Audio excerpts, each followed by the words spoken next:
May inihaing resolusyon sa Senado para imbestigahan ang mga alegasyon ng ilang nagpakilalang dating sundalo at ng abogadong si Attorney Levito Baligod. Kaugnayan sa pag-deliver umano ng mga nagpakilalang Marines ng mali-maletang pera sa ilang personalidad mula umano kay dating Congressman Zaldico. May unang balita si Oscar Oida. 18 dati umanong military personnel, karamihan mga dati umanong miyembro ng Philippine Marines ang iniharap ng abogadong si Attorney Levito Baligod sa miyembro ng media. Mga dati umano silang tauhan ni dating Congressman Zaldico. Mga kasamahan rin daw sila ng dati ring Marine at dati ring security detail ni Co na si Orly Guteza. Tulad ng inilahad ni Guteza noon sa Senate Blue Ribbon Committee, kwinento ng mga Marines ang paghahatid ng basura o yung mali-maletang pera sa ilang mambabatas, politiko at iba pang mga personalidad mula September 2022 hanggang unang bahagi ng 2025. Marami pong contractors sa buong Pilipinas na napromesahan ng proyekto. Hindi pa nila nakukuha ang kontrata ay nag-uumpisa na silang mag-remit kay Ginoong Zaldico doon sa kanyang bahay sa Pasig City. Ipinakita ni Baligod ang affidavit ng mga dating Marines na balak daw ihain sa Office of the Ombudsman. Bahagi nito ang mga larawan ng daan-daang maleta raw ng pera na dumadating umano sa bahay ni Co. Ipinakita rin doon ang larawan ng empleyado raw ni Co na binibilang ang pera na dumarating sa bahay. Pagkatapos daw ay ibinabalik ulit sa maleta at dinadala umano sa penthouse condominium unit ni Co sa BGC. Ipinakita rin nila ang litrato kasama ni Guteza.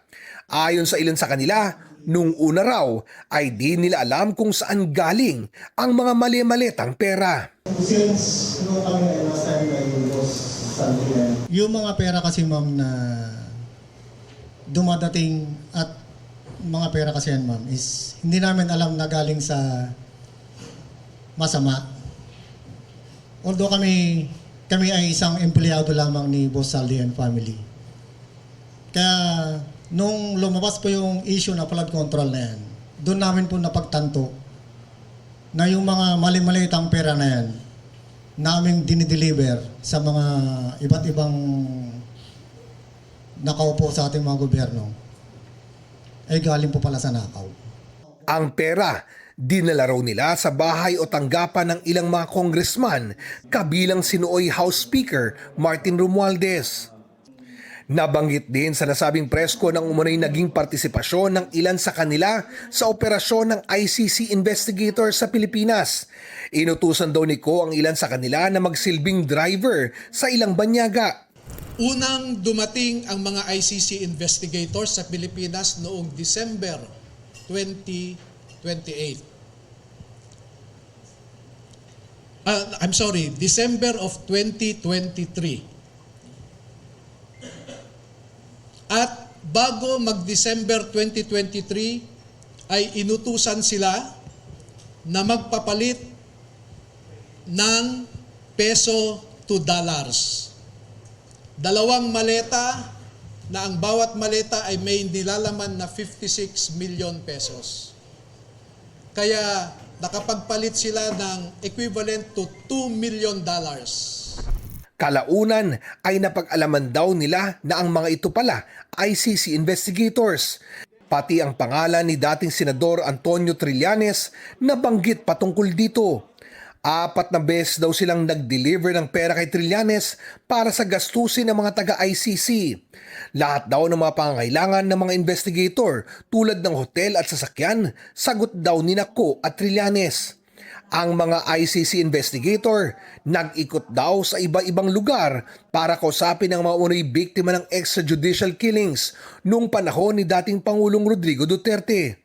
Pero puro mga witness na inirefer ni Trillanes lamang daw ang ini-interview ng ICC investigators. Nagkaroon pa raw ng pagpupulong ang mga ICC investigator sa bahay umano ni dating Justice Secretary Boying Remulla kasama si Trillanes at dating PNP Chief Nick Torre.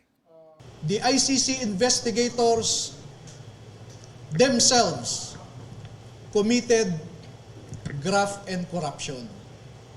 Dahil bakit hinayaan nilang lahat ng sasakyan, lahat ng pagkain, lahat ng accommodations nila ay sinagot ng mga tao na kilala naman nila na kalaban ng kanilang iniimbestigahan.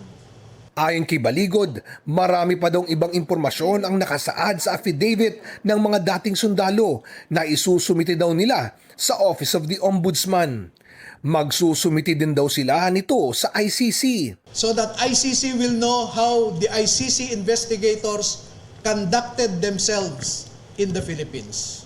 Kasunod ng mga paratang na ito, naghain na si Senadora Amy Marcos ng resolusyon sa Senado para manawagan ng imbestigasyon. Hinimok din ni Marcos ang mga nagpakilalang Marines na humarap sa Senado at ilatag ang kanilang akusasyon at ilabas ang kanilang ebidensya. Dito natin buksan sa Senado at suriin ang maleta ng katotohanan. Hindi maaring trial by publicity ang mangyari.